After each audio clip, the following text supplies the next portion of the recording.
இன்றைக்கி நம்ம முருங்கைக்காயை வச்சு ஒரு ஹெல்த்தியான டேஸ்ட்டான சட்னி தாங்க பண்ணியிருக்கிறோம். இட்லி தோசைக்கு சாப்பிட்டு பாருங்கள், அவ்வளோ டேஸ்ட்டாக இருக்குங்க. இதுக்கு 4 முருங்கைக்காயை நல்லா இந்த மாதிரி கட் பண்ணிவிட்டு நான் எடுத்துருக்கேங்க. இப்போ இந்த முருங்கைக்காயை நம்ம வேக வச்சு எடுத்துக்கலாம். இப்போ ஒரு கடாயில் தண்ணி ஊற்றி தண்ணி நல்லா ஒரு கொதி வந்துருச்சுது.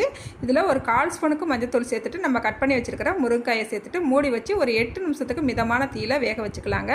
இந்த சைடு ஒரு கடாய் அடுப்பில் வச்சுக்கிட்டு இதில் 2 ஸ்பூனுக்கு எண்ணெய் சேர்த்துக்கலாங்க. இப்போ 50 கிராம் சின்ன வெங்காயமும் 2 பல்லாரி வெங்காயமும் நல்லா நீல வாக்கில் கட் பண்ணி எடுத்து வச்சுருக்கிறேன். ஒரு துண்டு இஞ்சி 3 பல் பூண்டு எடுத்துருக்கிறேங்க. இப்போ இதெல்லாம் சேர்த்துட்டு கொஞ்சமாக கருவேப்பிலை சேர்த்துட்டு வெங்காயத்தை 1 நிமிஷம் நல்லா வதக்கிக்கலாங்க. இப்போ இது கூடவே கொஞ்சமாக புளியும் சேர்த்துட்டு நல்லா எண்ணெயிலேயே வதக்கி விட்டுக்கலாம். இப்போ 3 மீடியம் சைஸு தக்காளி பழத்தை நல்லா நீல வாக்கில் கட் பண்ணிவிட்டு இதோட சேர்த்துட்டு தேவையான அளவு உப்பு சேர்த்துட்டு இந்த தக்காளி நல்லா மசிஞ்சு வர வரைக்கும் இதை மூடி வச்சு வேக விட்டுடலாங்க. இப்போ பாருங்கள், முருங்கைக்காய் இந்த சைடு நல்லா வெந்து வந்துருச்சுது. இப்போ இதை நல்லா ஆற விட்டுட்டு இது ஒரு ஸ்பூன் எடுத்துகிட்டு இது உள்ள பகுதியை மட்டும் நம்ம எடுத்துக்கிற போகிறோங்க. பாருங்கள், ஈஸியாகவே இருக்கும். நம்மளுக்கு வெந்திருக்கிறதுனால நம்மளுக்கு ஈஸியாகவே எடுத்துடலாங்க.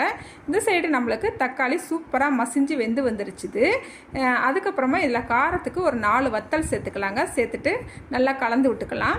இப்போ நம்ம முருங்கைக்காயை உள்ள பகுதியை மட்டும் எடுத்து வச்சுருக்கோம் இல்லையா, இப்போ அதையும் சேர்த்துட்டு தேவையான அளவு உப்பு சேர்த்துட்டு கொஞ்சமாக மல்லிச்செடி சேர்த்துக்கலாங்க. சேர்த்துட்டு நல்லா கலந்து விட்டுக்கலாம். இப்போ அடுப்பை ஆஃப் பண்ணிவிட்டு இதை ஆற விட்டுட்டு ஒரு மிக்ஸி ஜாருக்கு மாற்றிட்டு நல்லா கொரகொரப்பாக அடித்து எடுத்துகிட்டு வந்துட்டேங்க. இப்போ இதை ஒரு பவுலுக்கு மாற்றிக்கலாங்க. இந்த சட்னிக்கு ஒரு தாளிப்பு கொடுத்துடலாம். கமகமன்னு வாசனையோட ஒரு டேஸ்ட்டான சட்னி நம்மளுக்கு ரெடி ஆயிடுச்சுங்க. இந்த முருங்கைக்காய் சட்னி செய்கிறது ரொம்ப ரொம்ப ஈஸிங்க. இட்லி தோசையோடு வச்சு சாப்பிட்டு பாருங்கள், டேஸ்ட்டு சூப்பராக இருக்குங்க. மிஸ் பண்ணாமல் நீங்களும் ஒரு தடவை ட்ரை பண்ணி பாருங்கள்.